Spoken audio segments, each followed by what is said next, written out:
Can I get pregnant on any day of my cycle? Your fertile window lasts 5 to 6 days. It is truly such a small window. I didn't even know that ovulation was the main event of my cycle. I thought it was my period. Cool, like I'm glad someone told me. We think about the things that give us energy, but then when we're trying to conceive, we're asked to give up caffeine. So when I'm trying to conceive, do I have to give up my coffee and my matcha? I knew this was coming.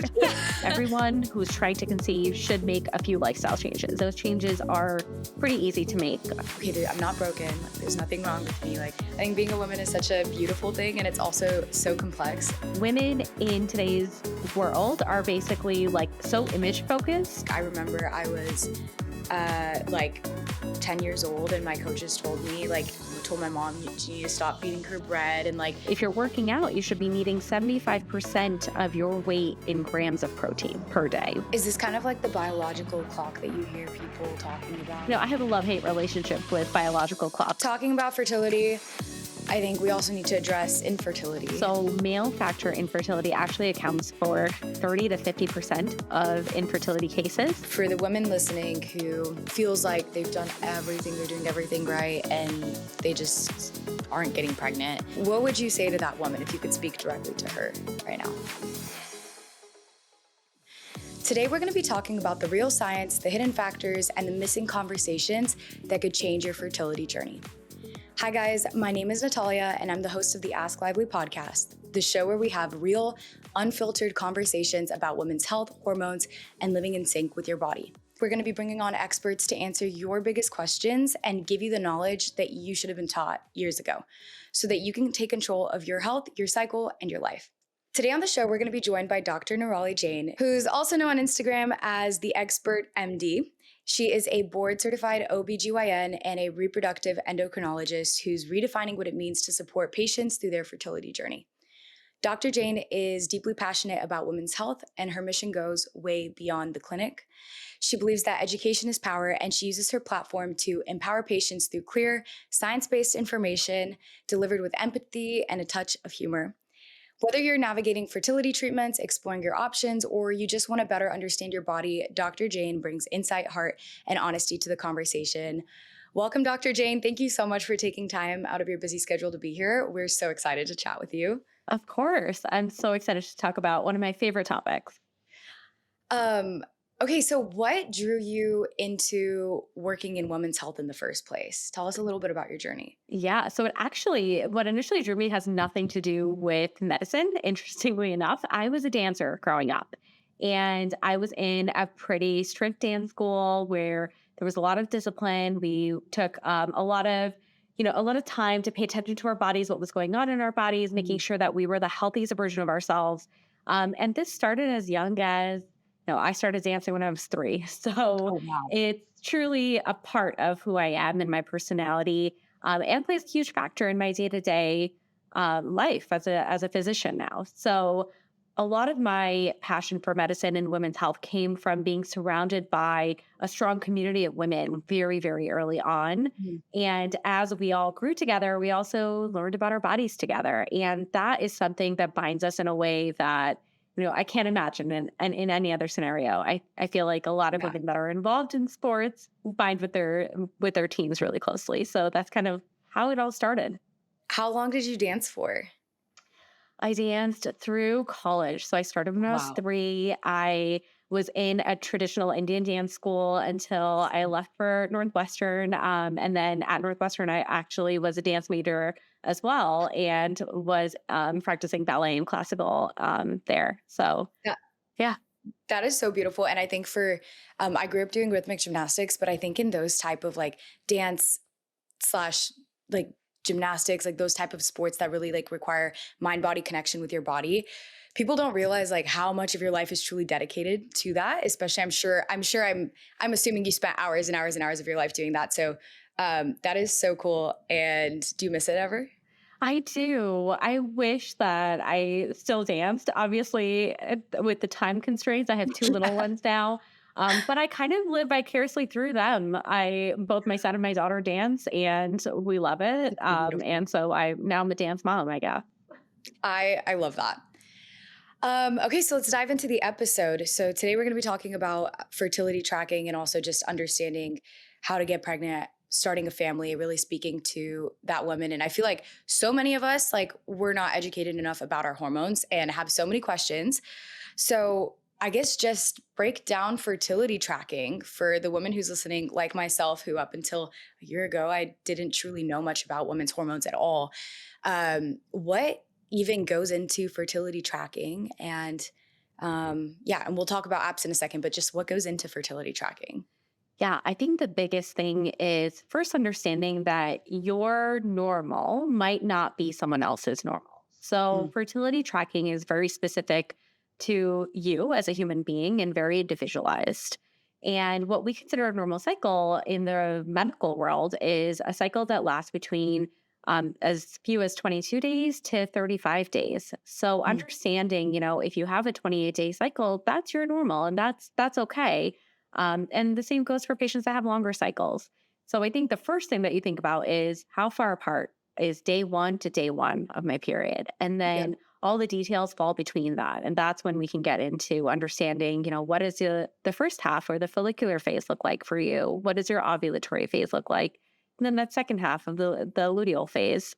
And again, it's dependent on you and your body and also the environment and what you're going through, because there's a lot of factors that can impact your cycles.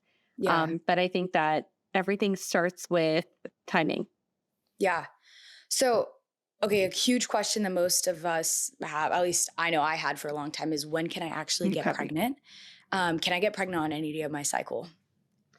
So that's a great question because I feel like in health class and growing up, we are basically trained to think that we can get pregnant at any point. So it's Yeah. like, don't ever have intercourse because you're Yep. like one and done. You're at a risk of pregnancy no matter what, and that's a great way to educate a teenager. But then when you're actually going into your reproductive years trying to conceive, it's important to remember that your fertile window lasts 5 to 6 days. So Yeah. it is truly such a small window of time where your body is truly ovulating this egg and it's in the fallopian tube waiting for that sperm to fertilize it.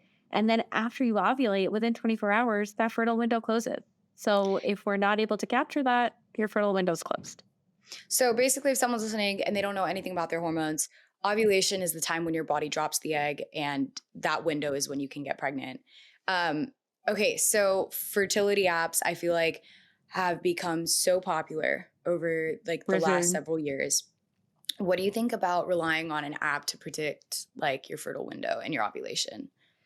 I think that an app is the best thing that you can do for yourself to really take control of your reproductive health because I, even in my consult and patients that have regular periods, I actually ask them to pull up their app, whatever that is. Yeah. I say, let's go through your periods for the past year. Let's understand. Maybe you think that this is normal, but it's not. And so I encourage Mhm. everyone, no matter how old you are, when you started getting periods, open up that app, choose one that you like. Obviously, I love Lively, but choose an app that you love and start tracking not only when your period starts, but the kind of flow that you're having, the symptoms that come with it, and then what happens after your period and symptoms that, again, we can go into in more detail in a little bit. But I think that an app truly will give you a lot of reproductive knowledge and power in terms of understanding when that ovulation period actually happens or when that egg drops and when Yeah. you can get pregnant. So, is there a question I personally had to do so much research on in the last year was some of the apps are very like one size fits all, or like everyone ovulates on the same. Is that true? Like, does every woman ovulate in the same window? Is it? I know you mentioned like every woman's cycle is individual, but like, what's the best way to make sure that I know the right day when I'm ovulating versus just yeah, like Yeah. So not everyone ovulates on the same day. I think that the best way to actually figure out when you're ovulating is to count 14 days back from the first day of your period. And Mhm. that's when you'll understand when you ovulated in your prior cycle. And that's when the app comes into play because clearly, like if you're trying to get pregnant and you're using the cycle before, that's not going to be accurate for the upcoming cycle. But if you have a trend where you're like, okay, on cycle day 16 consistently, that's when I'm probably ovulating. And then you try to Yeah, time your intercourse around that, it helps you. But yeah. not everyone has the same ovulation window, and it truly depends on the length of your period. Yeah. That is such a good tip. And I also feel like, aren't there factors that can make your like ovulation delayed? Yeah, there are. I mean, I think that it's important to remember everything comes from your brain and your pituitary gland, which is this small little organ in your brain that is a true powerhouse. It affects your cortisol levels, it affects your melatonin, or your circadian rhythm, how you're sleeping. It affects how your like hunger and satiety hormone and your thyroid hormone. So you can kind of see, even just in me explaining how important that powerhouse is, that everything works together. So if Yeah, there's something that's off in the rest of your hormone panel, it can 100% affect your ovulation. totally. Um, Gosh, I feel like there's so many questions I have and so many directions we can take this. Okay, so now that we've kind of covered like what ovulation is, um, and I guess just in general, one more question actually I have on this is tracking. How is tracking your period different from tracking your ovulation? And when I'm tracking my cycle, like what should I be looking for? Yeah. So tracking your period is understanding when you're actually bleeding. So what's happening? Are you spotting first and then you get a bleed? How Yeah, heavy is your bleed? How many pads are you using in a day? How do you feel during that? What's your cramping like? Is it associated with bowel symptoms? So do you have a change in your GI habits or your dietary habits? mm, That's what I consider as tracking your period. So it's more than just tracking yes or no yeah, that I have a bleed or I have to use a pad. I want to know how heavy and how yeah, long and what else is going on in your life at that time in terms of other symptoms that you might have. yeah, Tracking your ovulation is a little bit different. So we use a couple factors to track ovulation. The biggest one is obviously timing, right? When using an app. But the other things are like basal body temperature. So what does your temperature actually look like? Most of us get a little spike in our basal body temperatures when we're ovulating. And then other factors like cervical mucus. So you can have this like stringy egg-like mucus when you're actually ovulating. So I like to think about it as a factor of timing, even a little bit of pain, like middle schmerz. So someone can have a yeah. little bit of pain during ovulation. Other people could have cervical mucus, and others can have basal body temperature. And you may have all of them or none of them. Yeah.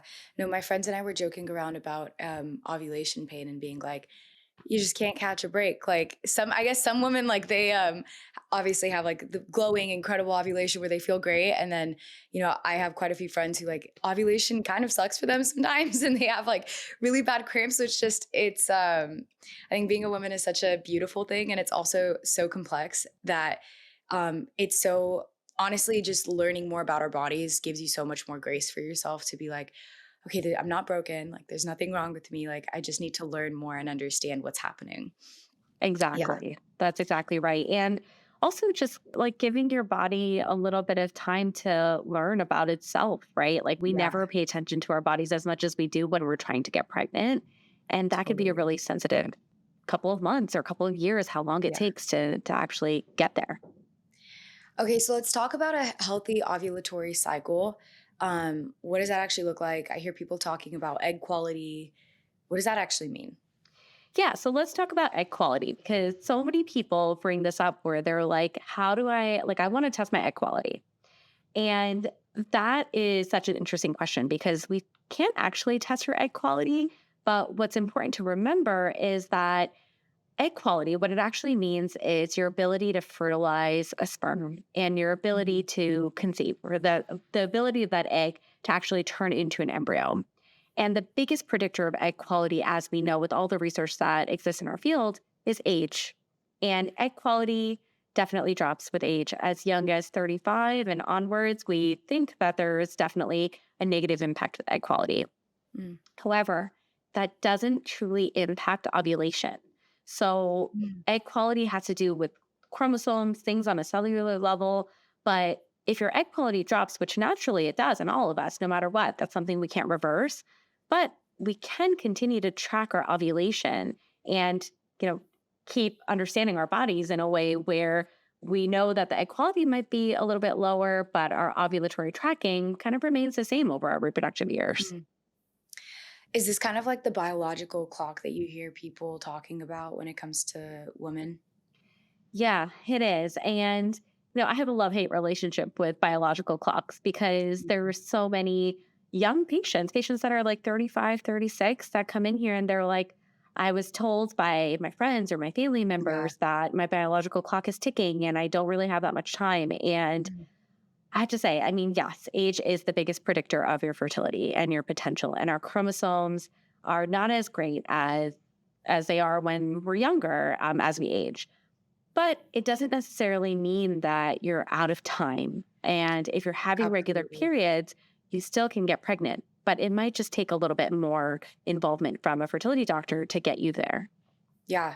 No, I really am glad that we touched on that because I feel like as women there's so much pressure for I mean in every area of life, like whether it's your body image or whether it's your fertility or whether it's like there's just always so much pressure and so much, and I think that that's really comforting hopefully for people listening to know that um like there are things that you can work with a fertility doctor or with yourself, and like you don't yeah, you don't have to walk around with like shame or fear, for lack of better words. Exactly. But Exactly.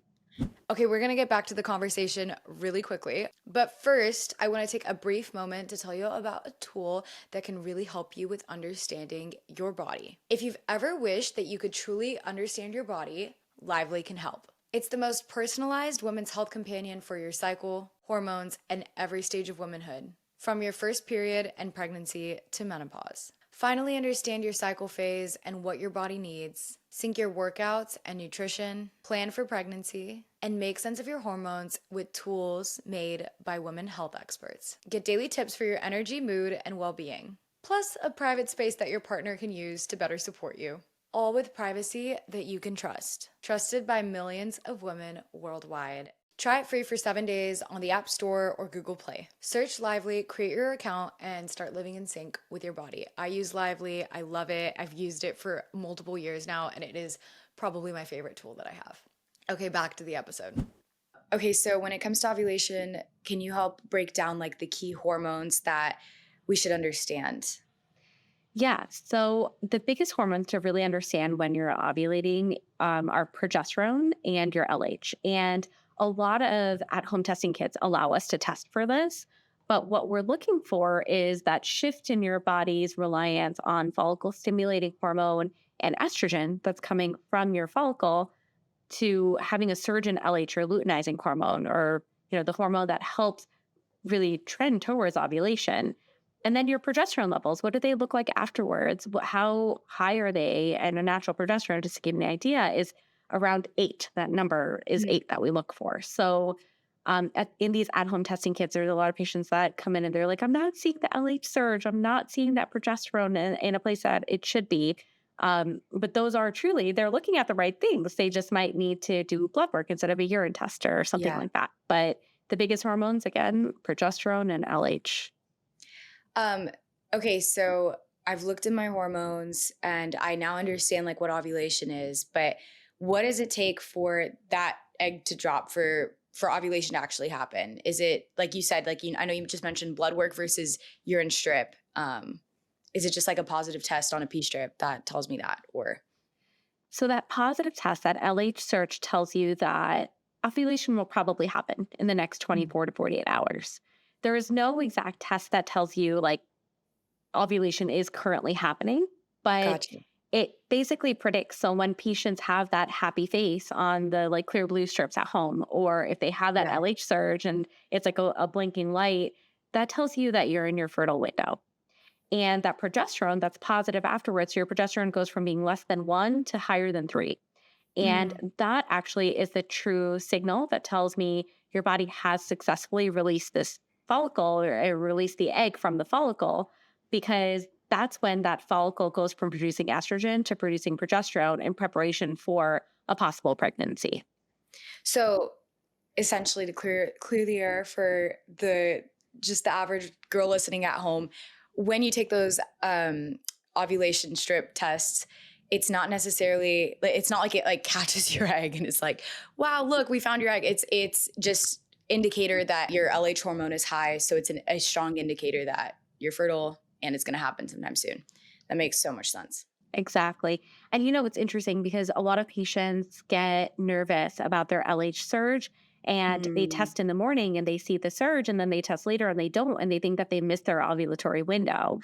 And these testing strips are great. They're really helpful to understand that window, but it's not so exact where, you have to have intercourse as soon as you see that positive Yeah. test.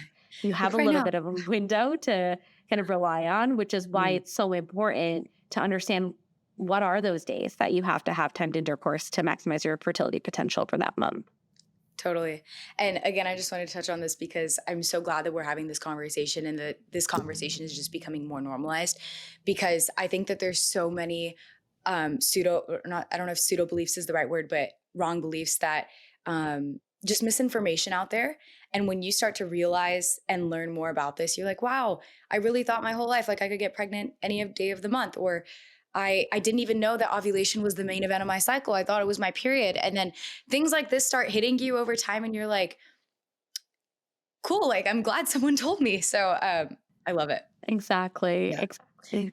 Talking about fertility, I think we also need to address infertility. What are some unexpected reasons that someone might not be getting pregnant even though they're tracking their ovulation? It seems like they have regular cycles. Um, yeah, what are some of those reasons? Yeah, I recently did a post on the different reasons for infertility and how it's changed over the past 30 years, really to understand like what are we learning? What have we learned over the past 30 years in our infertility world and in the REI world to better help patients understand why they're not getting pregnant despite trying consistently for Mhm. 6 months, a year, 2 years, 3 years. And I think that the biggest thing that I notice is actually an issue with timing Mm. intercourse. And a lot of patients come in, they've been trying on their own and they've been hitting their fertile window on the latter end and haven't really been having that timed intercourse in the appropriate range. Like, so we recommend every other day, starting from around, and if you have regular cycles that are 28 days, starting from day 10 all the way through day 16. Mhm. So that's about 4 attempts. And most of us don't have the time, quite frankly, to make that Yeah. happen. So I think that that is one of the biggest factors. Obviously, there's more complex reasons for infertility that we can dive into, but the biggest one that's the easiest fix for someone listening at home is timing your intercourse truly to cover your entire fertile window and not just waiting for that LH surge to happen at home. Yeah. Do you find this is such a random question, but I'm sure listeners have the same one. Do you like recommend to people to take days off of work? I'm just Oh, curious. Like, do people take off of work to make this yeah. happen? That's actually a great question because we have, we're all so busy. Our schedules are sometimes flipped the opposite as our Yeah. partner schedules. So I try to say, you don't have to revolve Yeah. your life around this as much as, you're probably at work thinking about this all day You're anyway when probably you're over excited. your fertile Yeah. It's an window and exciting like season trying of to life. conceive. But you don't have to like shift your life upside down, but you should try, maybe not every day, but every other day to just like align a few hours of time to just like spend time, unwind with your partner. Don't make it a chore, right? Yeah. Otherwise it becomes stressful and then other things happen that can affect your fertility. But I think that the biggest thing is just finding a little pocket of time, not Mhm. necessarily turning your life upside down. I love that. I think you mentioned something that I want to explore more. You mentioned stress, and that when it becomes stressful, it can impact other things. So, how does stress? I know we've talked about a little bit on this podcast before that stress impacts everything for women, Yeah. which is kind of unfortunate because I feel like the way society's built is we live in a high paced society. Everything's very stressful, hustle, let's go, let's go, let's go. How does stress and cortisol impact? Um, Yeah. yeah. So there's definitely a lot of data out there in the effect of stress and suppression of your pituitary gland. So we call it, hypothalamic amenorrhea. And that basically, in like normal words, that basically just means that your hormones are not signaling. The brain to ovary pathway is totally shut down, and you're not truly signaling to your ovaries that they should be trying to ovulate and release an egg. And I think that, it really comes from a place of in the past, in like history, really, it's a matter of not trying to get someone that's super stressed pregnant because they probably can't grow another baby when they're so stressed. Yeah. So that's where we, think it comes from in the suppression of the cycle. The entire It makes so much sense. hypothalamic axis comes from. But yeah, I feel like we see this probably nowadays mostly in athletes, patients with, unfortunately, with eating disorders, patients that are not meeting that caloric requirement when they're trying to Mm. conceive. It truly can affect your pathway, and it can shut down ovulation in a way that we can't anticipate until it actually happens. And then we spend a lot of time working backwards and trying to understand why it's happening, only to realize it was stress related. So you mentioned food and like being in too much of a caloric deficit and that impact on fertility. What are I guess I have more questions on that. Like, what are the most common nutrient gaps that you see affect fertility? And also, how much do I need to be eating for my body to feel safe to get pregnant? Yeah. It's probably truly a better question for a nutritionist. Yeah. However, I do tell everyone, you should be getting in the appropriate caloric requirement for that day. So for someone that's maybe 130 pounds, that's probably between 1,500 to 2,500 calories per day.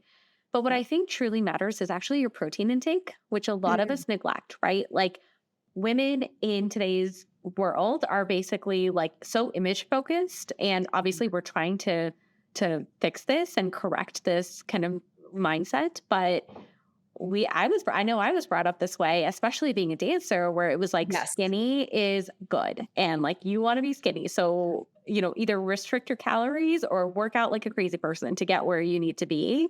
Mhm. But truly, I think that we need to get into this mindset of knowing that you need to be getting in the protein that meets your caloric requirements or meets your daily requirements. And for Absolutely. someone that, again, I'll take someone that weighs 130 pounds, it's if you're working out, you should be needing 75% of your weight in grams of protein per day. And if you're not working out, more like 50%, just so you're not putting on extra weight. But that truly is what helps us maintain that normal hypothalamic axis.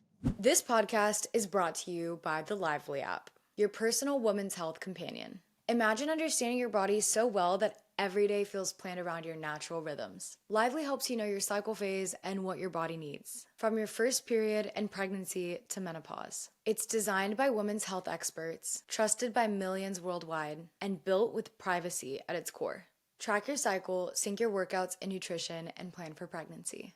Feel in tune with your body and your hormones, and give your partner a simple way to better understand your body so that they can support and help you. Try Lively free for 7 days. Download it today on the App Store or Google Play and start living in sync with your body. Okay, back to the episode. I'm sure so many people listening who grew up in dance or any sport like that. Like I remember I was like 10 years old and my coaches told me like told my mom you need to stop feeding her bread and like such crazy like I'm Yeah. also Eastern European, so it's just a very that's the culture, and it's insane to me. And I think like you said, I'm really glad that this is something that I think also there was so much of a focus before. Particularly I'm glad that there's some progress made now, but so Yeah. much focus on just being in a deficit and not at all like your macros. And I'm like so grateful that there's so much more information on this, and even that sometimes like you can feel so much better if you're doing low impact. You don't have to run a marathon to be fit. Exactly, Yeah, no, it's exactly. And like you feel better too. Like you have yeah, more energy. And yes, like you said, we're all go, go, go all the time. yeah, So we think about the things that give us energy, but then when we're trying to conceive, we're asked to give up caffeine. yeah. So it's kind of like this circle where it's a vicious cycle of what are we trying to correct here? Wait, let's touch on this. So does this mean that when you're I knew trying to this was coming. conceive, yeah. So when I'm trying to conceive, do I have to give up my coffee and my matcha? You don't. We're told to, right? If you go on Reddit and Instagram Yeah. and like all these like social media sites, you see that like people are like, I gave up caffeine to try to conceive, and then I like Mhm. conceived within a few months. Like, yeah, that might be true if you're taking over 400 milligrams in a day, where there was a study that showed that it was linked to miscarriage risk. So Mm. we do think that there is a correlation between caffeine and pregnancy loss. However, it's important to understand that this was done on a very long time ago, and B, on patients that were taking in more caffeine than we In the probably, average, it's not yeah, than the yeah, average consumption. yeah. So, no, you don't have to give up your caffeine. I tell all of my patients, Okay, like, have your cup of coffee because most of us can't function without a cup of coffee. I know, totally. that stands true for me too. Yeah, But yeah, I don't and it think that brings joy. So exactly. Okay, so Dr. Jane, I have so much I want to talk to you about, and I'm seeing that we only have a little bit of time left. So I want to hit kind of like these major. I'm going to do a little bit of rapid fire to Perfect. just get as much as we can Yeah. through this episode because I'm so enjoying talking to you. I think we could do this for hours. So, Yeah. really quickly, let's talk about where's the line between lifestyle changes and needing medical intervention? How do they work together with fertility? Yeah, great question. So I think that everyone who's trying to conceive should make a few lifestyle changes, and those changes are pretty easy to make. I think the biggest thing is getting sleep. So many of us don't get the sleep Mhm. that we need. We function on 5 or 6 hours of sleep, and that's kind of all our work life allows us to do. But it's important to remember that melatonin plays a role in your circadian rhythm. And again, those hormones come from the same place in your brain that your reproductive hormones come from. So I encourage 7 to 8 hours of sleep and good sleep hygiene. Put that phone away, put it out of your Mhm. bedroom if you need to really keep that regimen going. But sleep is a big one. The other one is really staying away from like harsh chemicals and cleaning ingredients and fragranced like soaps and Mhm. things like that we don't really know much about. So it's better to just stay away from them.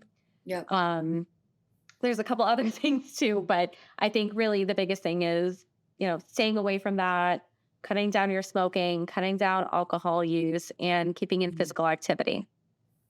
No, that is so helpful. And then on the medication side, is there like medical treatments that you can get to help increase fertility? The biggest, not, I don't love supplements. I'll start with that. But I do believe in certain medications and certain supplements that do actually boost your fertility or do support a future pregnancy.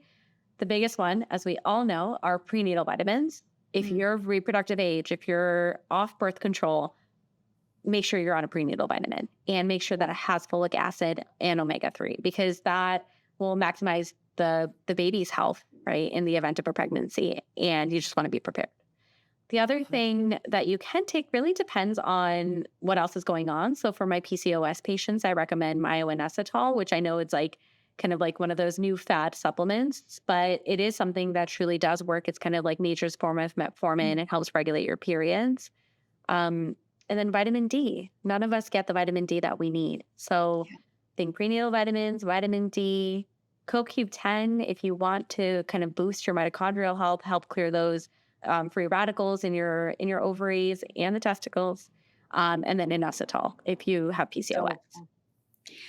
Okay, so how do you spot early signs of infertility? What labs should couples be getting done?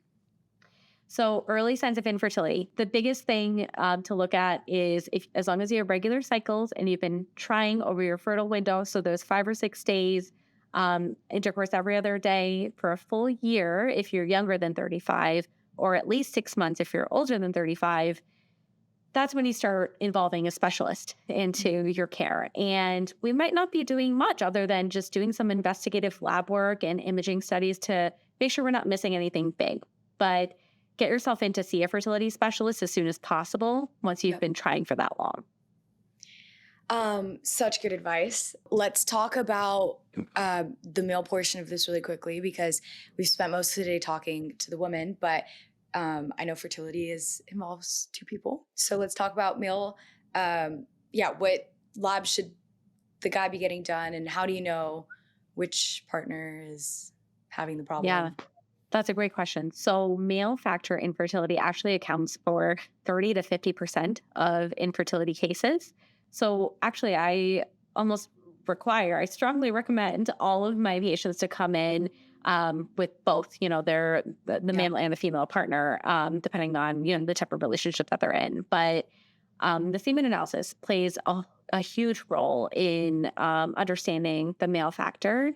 And in the past, we used to say, all right, the count looks good, so he must be fine. But there's more that plays a role. We look at morphology, we look at the concentration of sperm, we look at the percent of abnormal sperm, and we look at the viscosity of the sample. So there's a Mhm. lot of smaller factors in terms of what the sperm looks like before Mhm. we truly rule out this being a male factor issue. Mm. Also, the other big things that I think about are like the lifestyle modifications for our men. Yeah. Make sure that they're, doing the same things that we recommend for our women. So getting the sleep that they need, exercising, the dietary requirement of protein, and staying away from, smoking and alcohol and any drug use and things like that. And those should all kind of optimize the male fertility potential as well. Um, so helpful. I have so many more questions, but we'll save them for now for another time. And to kind of start wrapping this up for the women listening who has struggled with infertility or feels like they've done everything, they're doing everything right, and they just aren't getting pregnant. What would you say to that woman if you could speak directly to her right now? Yeah, I think if you have tried to get pregnant and you feel like you've done everything on your end, don't be afraid to talk to a fertility doctor. I think that even growing up, like I was always like doctor averse, right? Like you don't want to Yeah. get to a fertility doctor until you truly are like, I think that there is a big issue. And I think it's the stigma that we kind of have to break because there's a lot that you can learn about your body. Well, first, kind of let's track back to the fact that you should be using an app, right? And make sure that you're using a menstrual cycle app and truly understanding your cycles before you start pinning things on, the smaller factors that might not be playing that big of a role in your fertility. And that, involve someone that can take a deeper look with their training and their expertise in terms of, something that we might be missing, something that might be affecting your egg count or your ovulation or your quality or the male factor, like we had just talked about, that would otherwise go unnoticed for a long time. Um, that is so good. A question that we ask every guest before we end the podcast is, what is one question that you wish people asked you more often?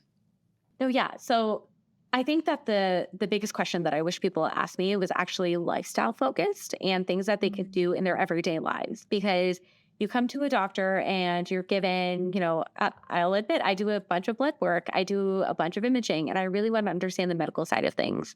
But oftentimes that lifestyle factor is missed because there's truly just not enough time for it. And I wish that that was an upfront conversation that we brought up even at the beginning of the consultation to understand what could you be doing at home to impact your fertility and to maximize again your fertility potential. And I just wish we had more of those conversations because I think that there's some small things that we could tweak here and there, and that might be what you needed to make a difference. And we forget constantly. I think we're always looking for like this like one big golden nugget. Like this is the magic formula that's going to change, not just related to fertility, but just in life in general. And we forget it's like what you feed yourself on a day-to-day basis makes way more of a difference than like 1 6-hour unrealistic workout. It's like doing small things on a daily basis will have more of an impact than like one major magical event, which most of the time there isn't. And for you guys listening, if there's one thing that I hope that you take from today's conversation, it's that your cycle is your body's monthly report card, and to start paying attention to your body's signals and before you're trying to conceive, and track it, listen to it, and never settle for being told that your body is too confusing or not normal, and that there's just so much that you can be empowered to do. You deserve answers, support, and care that truly sees you. If you guys want more tips on lifestyle changes and things you can do, of course, download the Lively app for general tips on your cycle and to be able to track. But also, Dr. Jane, if people want to get more content from you or work with you, where can they find you? Yeah, you can find me on Instagram for sure at expert_MD. And, I message a ton of people on their platforms. People message me. It's the best way to collaborate and get in touch. So don't hesitate to reach out on Instagram. So good. And you guys, if you're listening to the audio version of this podcast, we do have a video version on YouTube. And we're also spelling out, I was going to say we're putting her handle on the screen, so you know how to spell it. It's egg with EGG, spurt. And then we're also linking that in the show notes. So thank you guys so much for listening. Be sure to share this episode with a friend who needs to learn more about their bodies or may have questions so that we can continue to spread education. And if you're ready to start getting curious about your own cycle, download Lively today. Begin tracking in a way that's designed for your unique body. The more that you understand your cycle, the more power you have over your own health, your energy, and your life.